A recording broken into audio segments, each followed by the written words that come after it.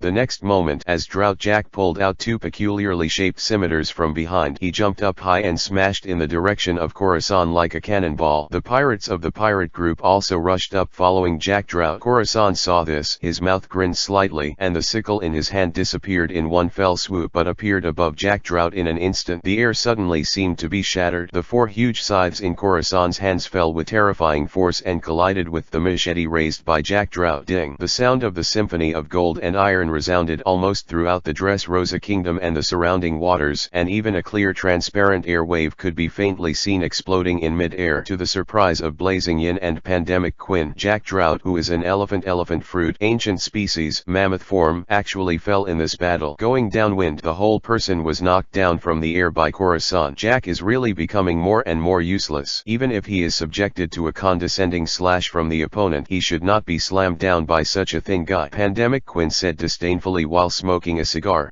Flame Calamity Yin's expression was still calm, but the flames that were burning all the time behind him seemed to be a little more prosperous. At the same time, when Khorasan and Drought Jack had an unprecedented collision, the cotters of the Don Quixote family led the elite members of the family and the soldiers of the kingdom, as well as the pirates of the 100 Beasts pirates. They fought together. However, However, compared to the crazy offensive methods of the beast pirates, the Dressrosa Kingdom maintained a certain formation for defensive counterattacks and was still fighting and retreating, constantly shrinking the line of defense. It was as if the purpose of Dressrosa Kingdom's troops was not to defeat the enemy in front of her, but to delay time and prevent the forces of the beast pirates from spreading to the hinterland of Dressrosa Kingdom. It was as if the Kingdom of Rosa had caused damage in the eyes. Procrastination. It is different from Quinn Pandemic, who constantly commented on the battle between Jack Drought and Khorasan. Flame Calamity Yin noticed this, and his height of 7 meters allowed him to easily look down at the changes in the battle situation in the port in front of him, and judged secretly in his heart, the meaning of delay is to wait for reinforcements. It seems that there should still be members of the Virtual Circle organization, otherwise this level of resistance and delay is not intentional at all. Righteous. Since that's the case, do you want to slaughter all these guys in front of you first? This is just the right way to warm up and arouse the anger of the people. Forget it. Personally, slaughtering the Don Quixote family and then waiting too long, it would be too boring. It is better to appreciate the powerless struggle of the Don Quixote family in front of the beast pirates. As soon as he thought of this, Flame Calamity Yin suddenly shouted, "What are you guys doing? Show up your real power and let these little fellows see the power of the beast pirates." As the Flame Calamity Yin, the head of the three disasters, opened his mouth, the pirates of the beast pirates who were immersed in the fun of battle did not hesitate and immediately showed their true strength. "Ah-ha!" Roar. The voices of all kinds of different beasts sounded, and the pirates who were directly under the three disasters directly used the ability of the animal type Devil Fruit. For a time, nearly 100 animal type abilities came together. What is this concept? A normal pirate group, even a pirate group that can gain a foothold in the New World waters. Generally speaking, the entire pirate group has no more than 3 Devil Fruit abilities, and even the Don Quixote family and even the entire Dressrosa Kingdom don't have more than 10 Devil Fruit powers combined. But the number of animal type Devil Fruit abilities in front of him is nearly 100. You must know that perhaps animal type abilities do not possess completely different strange abilities like superhuman type abilities, nor do they possess destructive power comparable to disasters like natural type abilities. However, their brute force, vitality, defense, and speed will be greatly improved after transformation. As a result, the defense line of Dressrosa Kingdom was on the verge of collapse in an instant. This is the background of the 100 beast pirates who are the masters of the sea. For example, the joint force formed by the Don Quixote family and the Kingdom of Dressrosa, even if they continued to train and cooperate in the past half a year, in the face of this shock that is comparable to the galloping beasts, the line of defense is fundamental, impossible to sustain. Flame Calamity Yin looked at the battlefield where the death toll rose sharply in an instant. His eyes couldn't help showing admiration and satisfaction, and whispered, "He, this is called war." 234 Chapter 234 The horror of Moonlight Maria. Mourning, screaming, and tearing suddenly filled the entire port. Even though Delinger used the power of the Duyu group to temporarily hold back a large number of pirate ships from the beast pirates from landing in the port, the power gathered by the subordinates directly under the three disasters alone has far surpassed the upper limit of the strength that Dressrosa Kingdom's assembled troops can resist. "No way. I can't take it anymore." The powerful Don Quixote family, who are good at physical skills such as Rauji, Senor, and Mahabes, felt enormous pressure one after another. Even if their combat power is far higher than that of the average animal type Devil Fruit ability, but with the generally powerful vitality and defense of the animal type Devil Fruit ability, there is simply no way to defeat one in a short time, let alone animals. There are nearly 100 people with Devil Fruit abilities. The fact that he can barely maintain the formation now is basically the reason why Pika, the rock fruit ability, keeps using his ability to cover. It's just that ordinary hard rocks can't resist the ravages of those with animal type Devil Fruit abilities. The situation is getting worse. This scene, for Yen lying in the flower field, the domineering sense of seeing and hearing is also very clear, and he couldn't help muttering, as expected of the top pirate group in the sea, have they collected hundreds of animal demon fruit powers at this time? It's such a powerful combat power, and the general group has no way to stop the ravages of this power. Ion closed his eyes tightly, and he could clearly feel that the troops on Dressrosa's side were being quickly broken through by the pirates of the beast pirates. If the formation formed by the troops of the Dressrosa Kingdom is completely broken, then the forces of the Dressrosa Kingdom, whose individual combat strength is far weaker than that of the beast pirates, may be slaughtered in a very short period of time. Is this the force of the world's top violent organization? After sighing helplessly, Ion said to Robin beside him, "All details of this war must be recorded, especially the clashes and collisions between troops. This will be a rare and top top-notch war experience for the Revolutionary Army. Don't worry, Brother Yan. Robin has always maintained the ability of flower fruit under the side of each eye, even though the body is in the flower field in the central area of Dressrosa Kingdom. In fact, the details of the entire war were covered by Robin, watched by thousands of eyes in the dark. At the same time, Ion also dialed a phone bug and asked, Morla, is Perona's side okay? Not yet, Perona still needs time. Moria's unique voice came from the phone bug. Then go out first and don't push Perona too much. The more anxious the situation is, the more useless it is. Yan said, hey he, is it finally time for me to go out? Mariah's voice said with a bit of excitement.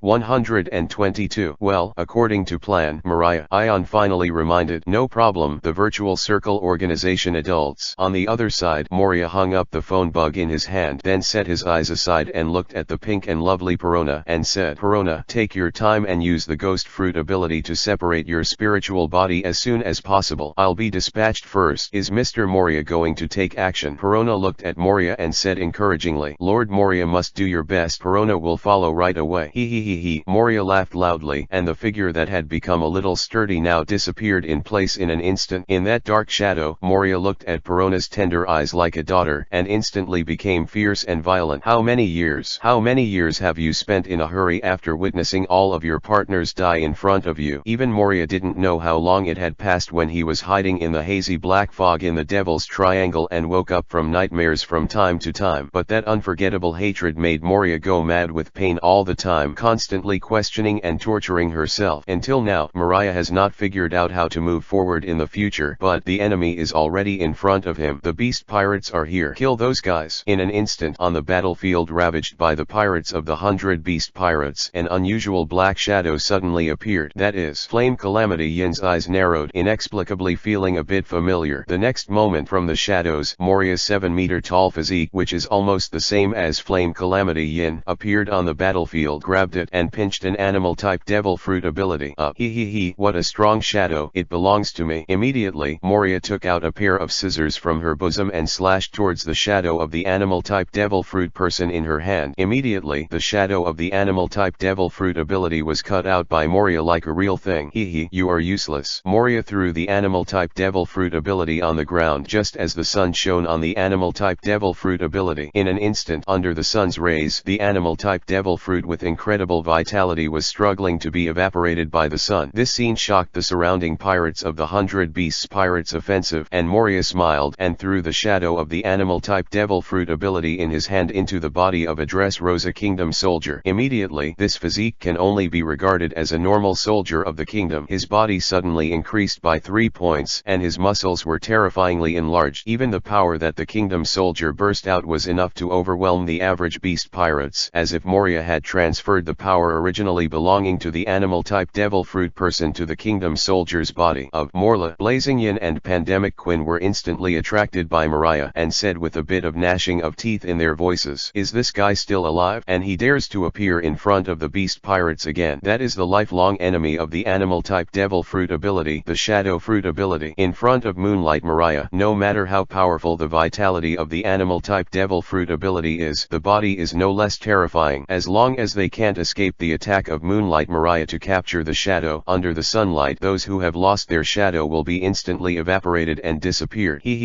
Moonlight Moria laughed freely and loudly, shouting, the beast pirates, Moria, are back again. Feel the fear of being dominated by shadows again. 235 Chapter 235 Pack of Wolves and Ghost Bombs. The next moment, Moria shot repeatedly, constantly forcibly grabbing the shadow of the animal-type devil fruit ability, and making those animal-type devil fruit ability with extremely strong vitality disappear directly under the sun. The captured shadows were shot by Moria into the bodies of the weakest kingdom soldiers, forcibly increasing the individual combat power of the kingdom soldiers. All this is too familiar to Mariah. Back then, Moria dared to lead her friends to compete with the beast pirates on the land of Wano because she was confident in her ability to restrain those with animal-type devil fruit abilities. The stronger those animal-type devil fruits are, the more their shadows can amplify the power of Mariah and his companions. As it is now, with the spread of shadows, ordinary animal-type devil fruit abilities are completely unable to compete with Mariah. No matter how strong and terrifying their bodies are, their shadows are toys that Moria can hold at will as the shadow fruit ability. For a time, with the appearance of Moria alone, unexpectedly forcibly reversed the situation duration of the war, resisting the impact of nearly 100 animal-type devil fruit abilities. This scene also shocked the audience who observed the direction of the war. Moonlight Moria. As expected of the hero who once competed with the beasts Kaido, he disappeared for so many years, but he did not expect to appear today. Shadow fruit. For those with animal abilities, it's a terrifying and restraining ability. Ha ha ha, the beast pirates are dumbfounded right now. Interesting, is it revenge from the losers? At the same time, seeing that the battle between Khorasan and Jack the Drought is still going on, and the outcome is inexorable, even the battle against the forces of the Dressrosa Kingdom has suffered setbacks. The expressions of Yin and Pandemic Quinn became a little ugly. However, they also understood that without completely crushing Moria's combat power, the ordinary animal-type devil fruit abilities had no way to threaten Moria at all.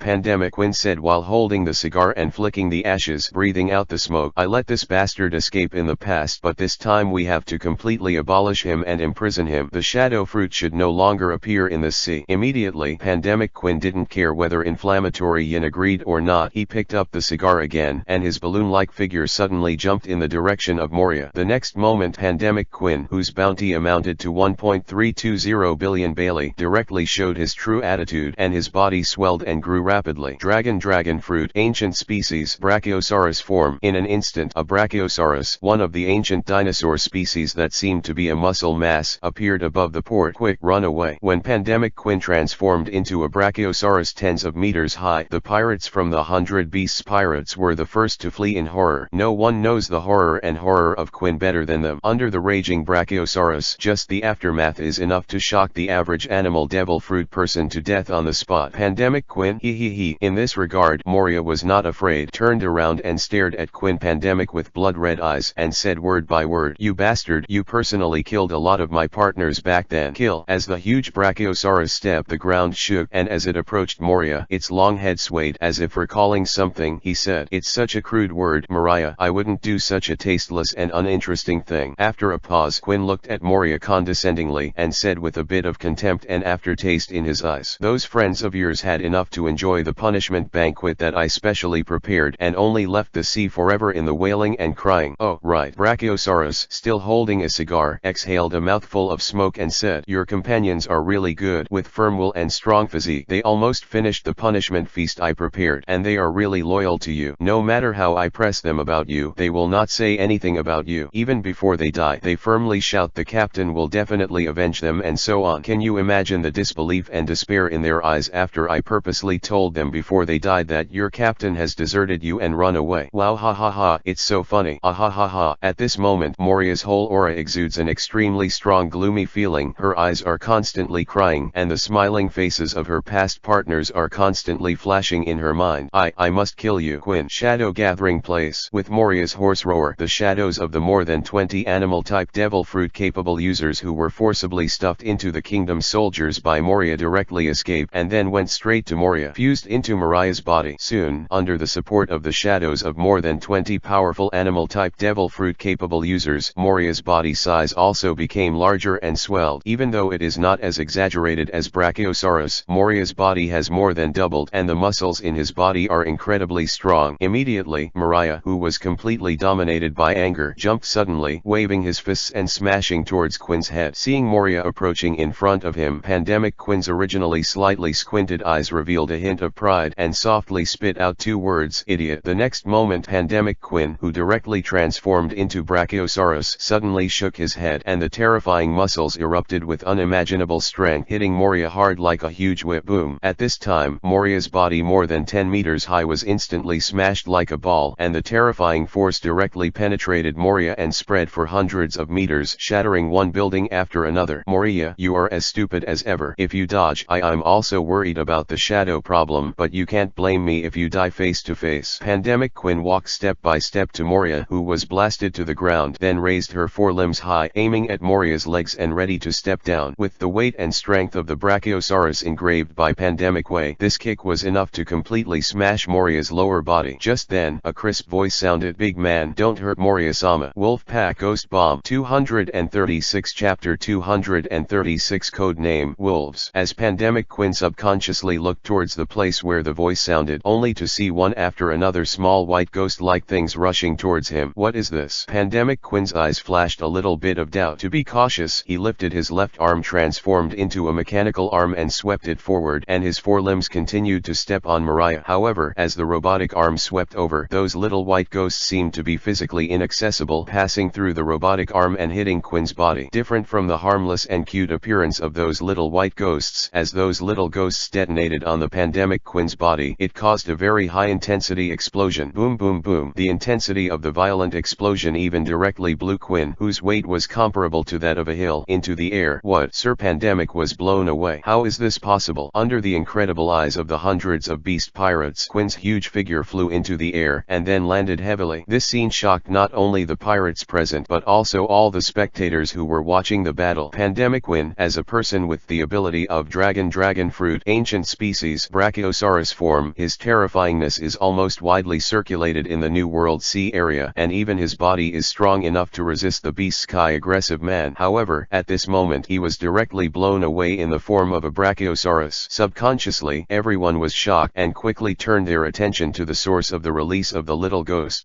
That is, everyone was instantly confused. I saw Perona wearing a straight white trench coat similar to Corazon, with two long ponytails, holding a small pink umbrella in one hand, a brown bear doll in the other, and a rag doll on her face. White bone mask. It's just that even if you can't see Perona's facial features but Perona's movements and figure, this is obviously just a girl of about 10 years old. So terrifying. And what makes people feel a little surprising is that Perona's whole person at this moment is like a ghost flying in the air, and Perona, who blasted Pandemic Quinn, was like a mass of unforced fluff at this time, flying over Moria, and asked with concern, "Morla-sama, are you alright?" "Fine." 123. Moria clutched her chest and coughed up a few mouthfuls of blood, but her tone was forced to speak calmly. "This level of attack is nothing to me." "Really?" Perona, who has not yet slapped Moria, turned around Moria's head, obviously still a little worried. "How about Lord Moria? Leave that big man to me," Perona suggested. "No, I must kill that bastard myself," Moria insisted. "Then I knocked him out and then handed it over to Lord Moria for you to slaughter." "Okay," Perona said. Moria, who had been beaten to calm down a long time ago, hesitated for a while and immediately said with a reluctant appearance, "Since you want to try it, let's try it." "Okay." Perona smiled hee and then flew in the direction of Pandemic Quinn like a flutter. At this time Quinn, who was blown away, has also stood up again, shook his head and looked in the direction of Perona. "That kind of clothing and the mask." Pandemic Quinn turned to look at Corazon, who was fighting with Jack Drought, and said, "Are you also a member of the Virtual Circle organization?" "Little thing." "That's right, I'm a member of the Virtual Circle organization, codenamed Wolfpack." Perona spoke in a tone like an outing. However, before Perona's voice fell, Quinn's head suddenly slammed, and the terrifying force was released, and it fell towards Perona like a meteorite. Seeing the sudden attack of Quinn, the epidemic Perona, who was less than 10 years old, was slightly taken aback, but she failed to react. However, the expected impact did not come out. Pandemic Quinn's muscular head passed through Perona as if it had passed through the air, and failed to affect Perona in the slightest. "What's the matter?" "Devil fruit ability." Pandemic Quinn was stunned for a moment, but his body did not stop. Instead, he turned the huge body along the inertia, and behind him was like a muscle mass. The tail was covered with a layer of armed color and aggressively slashed towards Perona. The tail swiped, and Perona, who did not dodge and evade, still did not change, as if she was in a dimension that Quinn couldn't reach. "It's useless to be domineering," Pandemic Quinn said in disbelief. At this time Perona has raised her hand slowly, and the palms of her open hands are aimed in the direction of Quinn. The epidemic and ghosts continue to emerge from Perona's palms. Wolfpack, negative ghost. Immediately afterwards, those ghosts flew towards Quinn the Pandemic in an unhurried manner. "What kind of ability is this?" Pandemic Quinn was incomprehensible for a while, and raised his mechanical left arm again to aim at the negative ghost and Perona in front of him.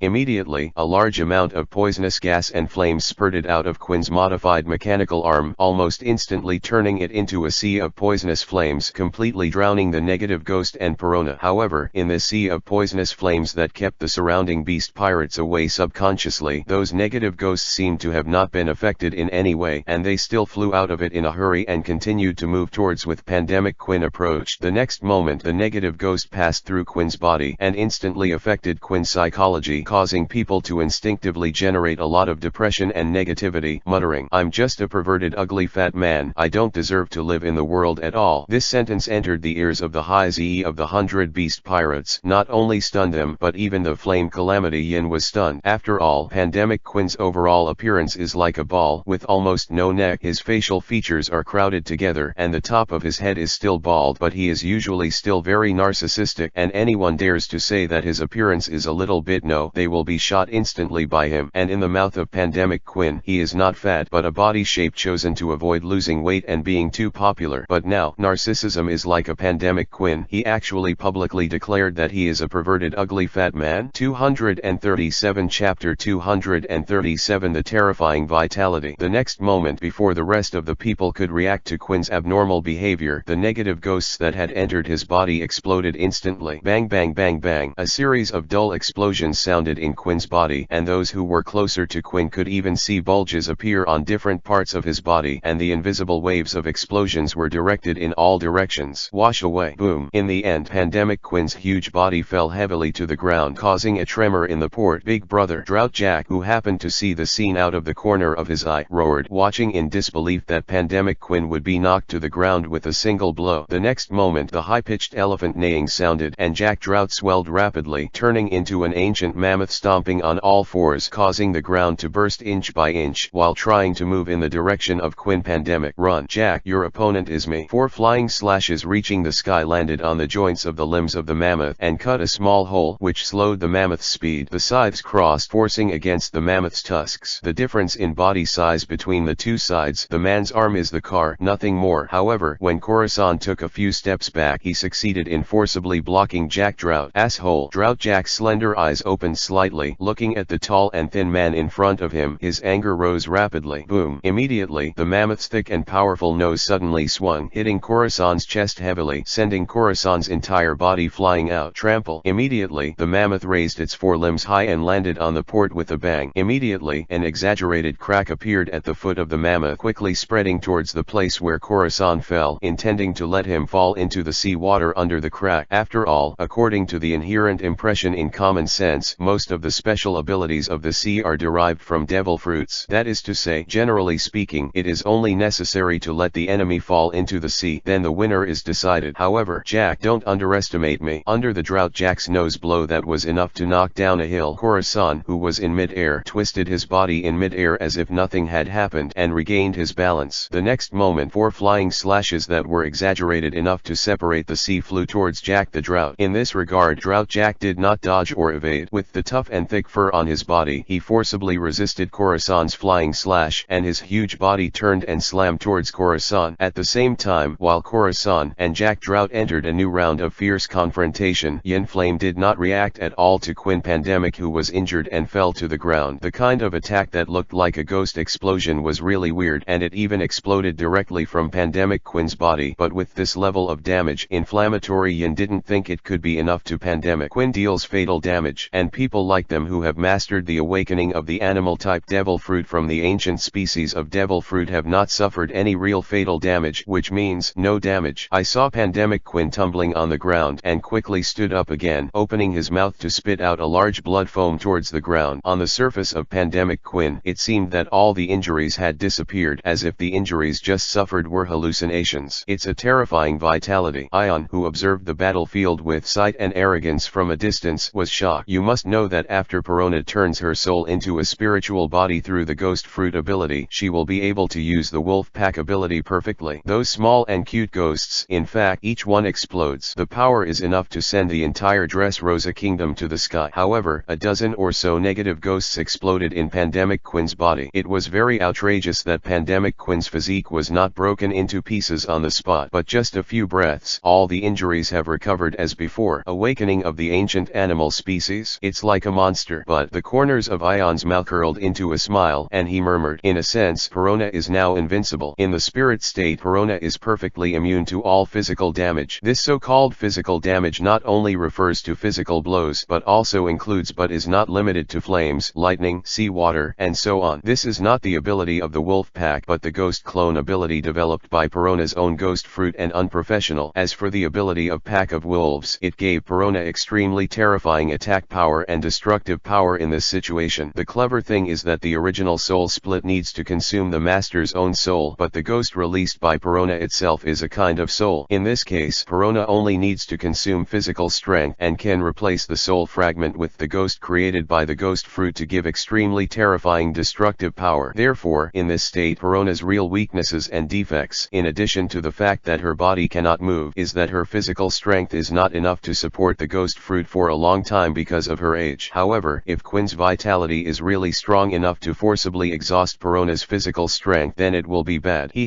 After a moment's delay, Moria released the shadow gathering ground that slowed him down and just kept two shadows that were good at speed in his body to superimpose his own speed, and then shouted to Perona, "One more time, let me cut out the shadow of this bastard and keep it forever." "Okay, Mariah-sama." Perona, who was originally feeling incredible about Quinn's vitality and defense, responded immediately. With her fingers spread out, one by one negative ghosts flew out of Perona's palm again. This time Pandemic Quinn, whose expression was still somewhat disapproving, froze all over, but panic appeared in his eyes. 238 Chapter 238 Ancient Species. Toothless pterosaur form. Is the ghost unleashed by Perona scary? Horrible. It's just that Pandemic Quinn, as long as the strength has not exceeded a certain limit for his body that has been transformed and has mastered the awakening of ancient fruits, the damage he suffered is only physical strength after all. It's just a question of consumption. However, once Moria cooperates, then under the shadow fruit ability, no matter how strong the Pandemic Quinn's vitality is and how terrifying his physique is, it doesn't make any sense. Pandemic Quinn scolded secretly, not daring to be careless, and immediately turned his head and shouted at Flame Calamity Yin, "Bastard, you also shot. Anyway, help me kill Moria. Have you been begging me?" Flame Calamity Yin said calmly, "Bastard, if you don't fight, I won't fight. Let's wait for Kaido's scolding." Pandemic Quinn shouted like a broken jar.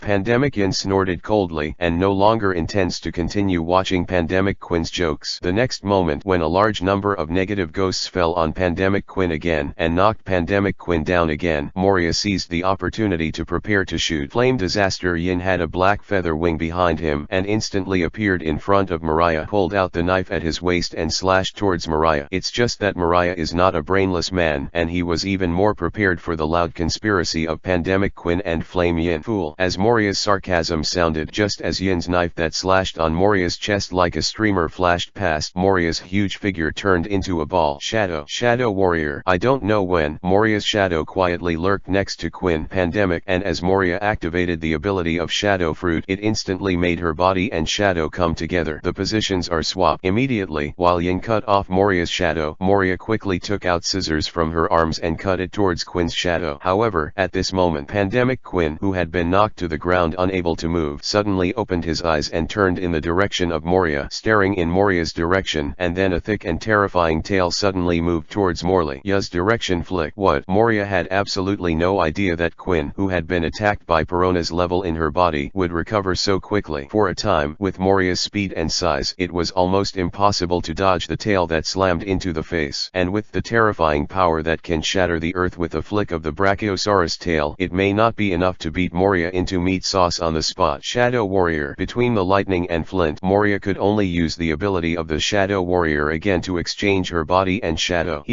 Mariah, who did you just call an idiot? Flame Calamity Yin's eyes flashed with pride, and looking at Moria, who had regained her main body, she seemed to have expected the situation in front of her, and the long knife in her hand quickly fell towards Moria's head. 124. Just as Mariah knew the abilities of the Beast's pirates very well, the Beast's pirates back then also knew Mariah's abilities very well. This slashing knife is more like a long-planned plan, and the form changes between the lightning and flint. No matter how strong Perona's combat power is, her combat experience and reaction ability are far behind, and she can only shout in exclamation, "Lord Moria!" Whoosh! At this moment the sky suddenly darkened, as if a curtain of night shrouded the entire sky in an instant, and in an instant it swept in front of the Flame Calamity Yin. Clang! A palm similar to a demon's claw folded its fingers together, directly pinching the long knife that was about to fall on Mariah. Flame Calamity Yin felt the strength coming from the long knife, raised his eyes slightly, and saw the black wing spread out in front of him, who was also wearing a straight white trench coat and a white bone mask. Recalling the story about Sue, the image of the reward order of the Circle organization, said slowly, "Blackwing, great demon." What? Hancock responded arrogantly, raised his palm slightly, and forcibly pushed the depressed long knife back in the direction of Flame Calamity Yin, saying, "You're the one who dared to provoke our virtual Circle organization." Chops. Miscellaneous. Broken. Flame Calamity Yin's eyes changed immediately, and the flames that were burning all the time behind him rose up completely. "How dare you? A bastard who hides his head and shows his face dares to call me that?" At this moment Hancock, who has transformed into Black-Winged Demon, looked at Flame Calamity Yin flatly with his dark green eyes, and said again, "Yes, Chops." The next moment a sharp hissing sound filled with anger came from the mouth of Flame Calamity Yin, and the form of Flame Calamity Yin also changed rapidly. Dragon fruit, ancient species, toothless pterodactyl form. Almost in an instant, along with the expansion and change of Yin the Flame Calamity, he completely transformed into a toothless pterosaur with wings on fire. Whoosh! Immediately, Flame Calamity Yin's sharp claws that turned into a toothless pterosaur suddenly poked towards Hancock and directly took Hancock's chest, and Hancock also raised his knees and used his feet that turned into demon claws to kick back. Boom! The violent roar suddenly exploded and the huge air waves swept away in all directions. Even Moria, who was standing beside Hancock and Flame Calamity Yin, was a little unsteady and couldn't stop moving. Back off! So strong! Too horrible! Mariah tried her best to widen her eyes, feeling the air waves swept in by the aftermath. This kind of terrifying power, Moria believes that even if she uses the Shadow Gathering Ground to the maximum extent, it will not reach this level, let alone the terrifying speed of the two shots. Moria is even a little unsightly. Clear. Jin, this bastard is much stronger than a few years ago. Moria secretly used the strength of the current Flame Calamity Yin compared to a few years ago. Many came to a conclusion that made him grit his teeth. A few years ago, when Moria was autistic and lingering, whether it was Yin the Blaze Calamity or Quinn the Pandemic Calamity, their strength had grown considerably. In the past, Mariah could use the Shadow Fruit and her own body to suppress them, but now with the decline of her own body, she is not even qualified to be their opponent. Damn. While Moria regretted secretly, she also quickly retreated, leaving enough battlefield for the members of the virtual circle organization called Blackwing Demon and Flame Calamity Yin. 239 Chapter 239 The Shadow That Shrouded. In the next moment, the aftermath of both Hancock and Flame Calamity Yin's kicks did not disappear. At the same time, the two shadows entangled each other and rushed into the sky, and one after another pair of roars continued to sound from the sky. Bang bang bang. The huge air waves continued to explode, and the momentum was so great that it almost attracted all the attention. Flame Calamity Yin, an ancient pterosaur with power, is known in the sea for his strength and speed, and the flames that burn all the time on his back are one of his unique symbols. Aside from Kaido, the beast known as the strongest creature in the sea, land, and air, Yin Fire Calamity is almost the strongest in the sky in the sea area of New World, and he is also a member of the Beast Pirates. The top caughter's three major disasters. Hancock, who has been constantly fighting with Yin, has mastered his domineering skills after half a year of training to death, and his kicking skills have reached an incredible height. At this time, Hancock was constantly using various domineering kicking skills, and with the speed and strength brought by the incarnation of the Blackwing Demon, he was fighting against the Flame Calamity Yin. For a time, this battle between the strongest kicking skills in the sea resounded above the sky. The speed of the two sides was dazzling, and I only felt that countless black shadows in the sky were constantly flying and colliding. So strong. Izzo, who was observing the battlefield with binoculars from a distance, murmured as the captain of the 16th Division of the Whitebeard Pirates. These two guys are simply monsters, and they are absolutely no worse than Big Brother Marco. Yi Zhang, you are wrong about this. As the captain of the 4th Division of the Whitebeard Pirates, Sachi simply let go of the telescope in his hand and gave up the idea of chasing the monster-like speed with the telescope. Said, although Big Brother Marco is good at kicking skills, Big Brother Marco's nickname is the Phoenix. In this kind of battle, Big Brother Marco is not necessarily their opponent. After a pause, Thatch added, of course, Big Brother Marco is a person with the ability of Phantom Beasts and Phoenix form. In some respects, they are far inferior to Big Brother Marco. Izzo took a deep breath and reluctantly gripped the ridiculous-looking flintlock pistol at his waist and said, anyway, it's really two monsters. Yeah, with this level of combat power, even in the New World, it can be regarded as a monster. Thatch said in agreement, looking at the battle vision that almost turned into a storm in the sky above Dressrosa Kingdom from a distance, but there was no expression of depression and inferiority on his face. After all, Sachi believes that it is unlikely that he wants to win against this monster, but with his own strength, self-protection is completely enough. As for the so-called awe, Sachi has no feeling in his heart. After all, the strongest man in the world is Sachi's father, Whitebeard Newgate Edward, and even the squad leader of the Whitebeard Pirates was shocked by the battle between Hancock and Yin, not to mention the rest of the pirates who gathered in the waters near Dressrosa to watch the battle. Is this the top powerhouse in the sea? Countless pirates couldn't help swallowing their saliva at this moment. The previous battle between Jack Drought and Quinn Pandemic was on land, so the shock to those pirates was not too obvious. However, with the fierce battle between Yin and Hancock in the sky, the vision that the sky seemed to be torn apart between every kicking confrontation was not shocking. For a time, countless pirates pirates who witnessed the scene couldn't help but feel awe, fear, and despair in their hearts for this power. But there are also some pirates, so their hearts are excited and yearning. Strong. This is the top powerhouse in the sea, and one day he will be in charge of the situation on this highly anticipated battlefield, tearing the sky to pieces. And as the battle between Hancock and the Flame Calamity Yin became more and more intense, the aftermath of the aftermath can be described as sweeping across the entire Dressrosa kingdom like a storm, and even Ion couldn't sit still. The umbrellas, the fruit drinks on the table, and Ion's hairstyle, etc. were almost all blown about. Leave people, change places," Ian said helplessly, and then asks Xiao Jin to pack his things and move to the more concealed number 2 viewing point to watch the battle above the sky. I have to say that even Ion was deeply shocked by Hancock's growth rate. It is different from the previous Yen manipulation to completely release all the power of the Black-Winged Demon, but in fact due to Yen's own lack of melee combat he can only continue to consume remotely. Today's Hancock can fully utilize the Black-Winged Demon form and fully exert the physical strength in the Black-Winged Demon form under the current limit. Hancock also mastered the domineering armed and domineering kicking skills, etc. Genius, true genius. You must know that half a year ago Hancock was still a slave who knew nothing about domineering and kicking skills. Brother Yan, based on the current situation, we are going to win. Robin on the side continued to record the battle situation and said, "If it goes well, that's true." Ion nodded and said in approval, "The current 100 Beasts pirates have the exception of 100 Beasts Kaido, the real top powerhouse. Only there are 3 disasters in the current situation on the battlefield. Deliang led the Duyu group and could temporarily drag a large number of Beasts pirates fleets on the sea surface, and the Beasts pirates in the port were also beaten. It is difficult to break through the line of defense of the Dressrosa kingdom again in the short term. Khorasan and Drought Jack fell into a complete war of attrition. Without fighting for a few days and nights, it is absolutely impossible to tell the winner if the physical energy of both sides is exhausted to a certain extent. As for the battle between Hancock and Flame Calamity Yin, it was even more fierce, but the situation of the two sides seemed to be evenly matched for the time being, and it was difficult to tell the winner. The final breakthrough was actually Pandemic Quinn. Perona's inexplicable ability, even with Quinn's terrible vitality and physique, can withstand it, but with Mariah assisting, Pandemic Quinn is definitely not an opponent. Now, the Epidemic Quinn has begun to panic backwards, trying to avoid the attack of the negative ghost. It's just that Pandemic Quinn's huge size incarnated into a Brachiosaurus is destined to be far less flexible. Boom boom boom. Surrounded and contacted by a large number of ghosts, another series of explosions sounded all over Quinn's body, blowing the huge body of Pandemic Quinn to the ground again. And just when Mariah was going to take the opportunity to capture Quinn's shadow from Pandemic, Hancock and Blazing Yin were in the clouds above. Ian squinted slightly, looking at the huge dragon-shaped shadow reflected on the clouds. 240 Chapter 240 Fish and Fish Fruit. Illusory Beast Species. Blue Dragon Form. Holy Land. Mary Joa. Between Powers. That guy Kaido is finally willing to show up. I really thought that Kaido guy is no longer interested in starting a war. Now that Kaido has appeared, the next thing is going to be interesting. Are 3 members of the Virtual Circle organization, in addition to Khorasan and the Black-Winged Demon who attacked the Holy Land Mary Joa before. There is a new member of the Virtual Circle organization, but if it is to this extent, the so-called the gods are nothing but a joke. That's right, it would be ridiculous if only half a year was specially prepared for the Virtual Circle organization. Now that the monster Kaido has appeared, it may not be possible to force the Lord of the Void Circle to appear. Except for the 5 old stars among the powers who are discussing the changes of things, the rest of the pirates in the waters near the kingdom of Dressrosa are almost silent. That dragon-shaped shadow that appeared above the clouds, what is it? Although Kaido has the title of the strongest creature in the sea, land, and air, few people have really seen Kaido's true form. In other words, the vast majority of those who have actually seen Kaido's posture were either killed or subdued. At this time, looking at the terrifying dragon-shaped shadow hovering over the Dressrosa kingdom, only a small number of powerhouses who truly stand at the top of the sea can be calm. When Shanks, who had just arrived at the nearby sea area, saw this, he also subconsciously pressed his straw hat and said, "100 Beasts Kaido, this guy is as exaggerated as ever." Of course, after all, Kaido is an existence who wants to win the title of Emperor of the Sea. He is a real powerhouse standing at the top of the times. Deputy Captain Beckman commented calmly, as if he was metaphorizing something. Ha ha ha ha. For Beckman's metaphor, Shanks laughed freely. No hurry, no hurry. We are not in a hurry at all. After we find some partners, we can win the title of Sea Emperor sooner or later. On a naval battleship, Admiral Kazuna Borsalino lifted his sunglasses. His expression did not change at all. but his tone was somewhat exaggerated. It's terrifying, Beast Kaido, but he should destroy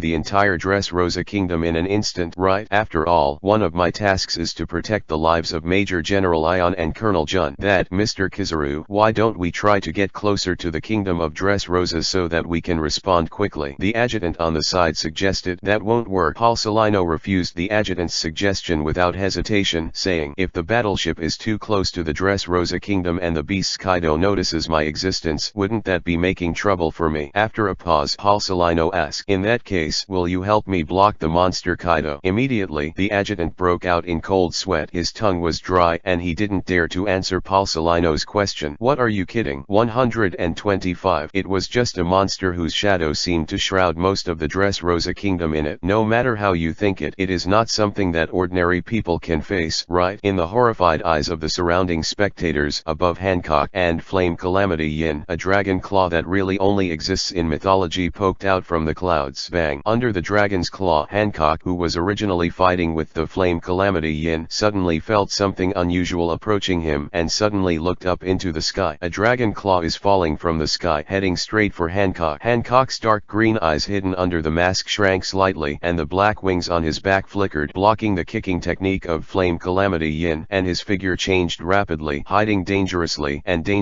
past the protruding dragon claws. What? Hancock looked seriously at the dragon claw that suddenly poked out of the clouds and said in surprise. The next moment, above Hancock, the clouds surged again and a huge head was slowly revealed in the clouds. The head is long with 4 horns, a pair of sharp antlers in the middle and a pair of curved horns on both sides, logo head, snake neck, ox ears, turtle eyes, tiger whiskers, and blue scales all over the body. At this moment, with the real appearance of the Beast Kaido, not only those pirates who witnessed it for the first time were completely shocked, but even Ion could not help but stand up suddenly. As early as in the memory of the previous life and the information of the Navy, Ion knew that Kaido was a devil fruit capable of fish fruit phantom beast species blue dragon form, but he really saw this soaring sky in front of him. When the blue dragon ruled the sky, Ion was still full of shock. The romance hidden in Ion's bones, even in the depths of his soul, was released unconsciously. Dragon, the real oriental blue dragon, different from the ancient dinosaur species like Blazing Yin and Pandemic Quinn. Kaido's form is a dragon that really exists in fantasy. Ian held the window with both hands, and his eyes unconsciously revealed longing and excitement for the first time and muttered, "This is what a beautiful figure." In the end, Yan's complicated emotions couldn't help but converge into one sentence. Want to ride? Hearing this, Robin, who was also shocked by the blue dragon in front of him, couldn't help but let out an unbelievable voice. Ah, being able to ride on the back of such a real blue dragon is the true romance of a man, Ion added with sighs and anticipation. Dragon Knight, sitting on the back of the blue dragon, roaming the world, looking down at everything. Perhaps becoming this kind of Dragon Knight should be the ultimate pursuit of a man. Of course, Ion also knew how whimsical the idea was. 100 Beasts Kaido, that is one of the powerhouses who truly stand at the top of the era, and the stalwart body of the now incarnated Azure Dragon is enough to coerce countless human beings. To be more precise, the first problem Ion needs to face now is how to deal with the emerging Beast Kaido in front of him. It's really troublesome. If the Beast Kaido appeared from the beginning, I would not have chosen such a tough beast. Pirates. Why did Kaido show up halfway through? In this case, we can only try to carry out plan B. I hope Kaido's strength will not be too exaggerated, Ian muttered, then lay back on the sun lounger that Xiao Jin had prepared and slowly closed his eyes.